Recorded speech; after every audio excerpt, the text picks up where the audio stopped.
To me there seems so many variables that don't warrant the majority of tariffs. If we really want to understand the logic, we must ask the real question. What is really behind the tariffs? At its core, this is not about trade deficits or fair play. It is about power projection. Tariffs are a weapon to force capitulation without firing a shot. They create crises that rival nations must respond to, keeping them off balance while the US pursues its real objectives, whether that is industrial rebirth, dollar dominance, or simply proving who is still in charge. Of course it's bully boy tactics on the outside, and seeing countries lining up to visit the Don to make a deal is just crazy, all coming to make a deal from a position of knee-jerk weakness. Making a deal with the current US administration is the same as running on ice. It can change in a flash. Exactly. They arrive desperate, having learned nothing from history. Every leader who has sat across from Trump thinking they could outmaneuver him has left with less than they came with.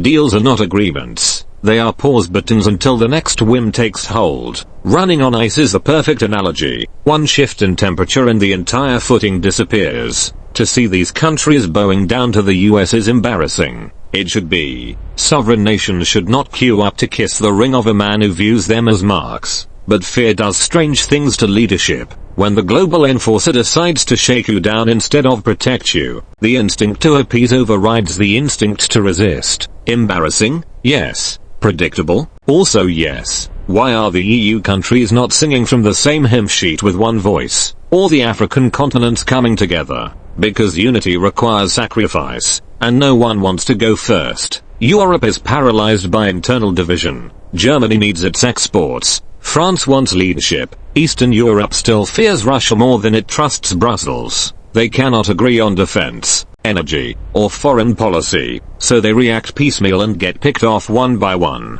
Africa? The African Union struggles with the same problem amplified. Colonial borders, competing interests, and economies still structured to serve external masters. Until African nations build real trade and security frameworks among themselves, they will continue responding to Washington rather than shaping their own destiny. What is really behind this world disorder? The old rules are dead, and no new ones have been written. For 70 years, the US guaranteed stability in exchange for loyalty. Now the guarantor has become the threat. Allies cannot rely on America. Institutions are weakened. Everyone is scrambling to survive in a system where the strongest player keeps moving the goalposts. Disorder is what happens when the sheriff becomes an outlaw. Could the answer be China? Without question. China played the long game while the US played the highlight reel. They built infrastructure, locked in resources, and designed a system that thinks in decades, not election cycles.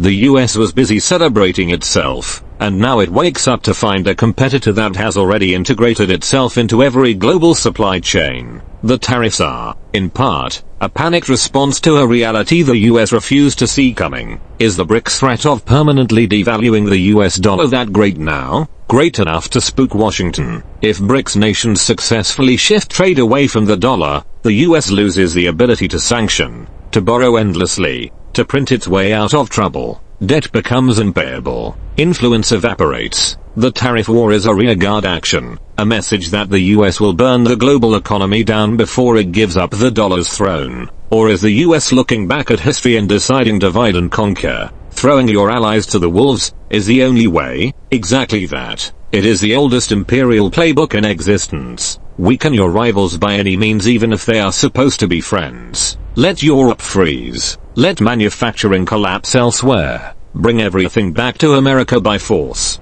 But empires that devour their allies tend to die alone, and history has a long memory. Whatever the real reason, everyone unilaterally agrees, tariffs benefit no one, and by the time the American public do wake up, Trump and company would have ripped the country off so much the public might just realize. Trump, tariffs and in your face corruption put them in their impending predicament.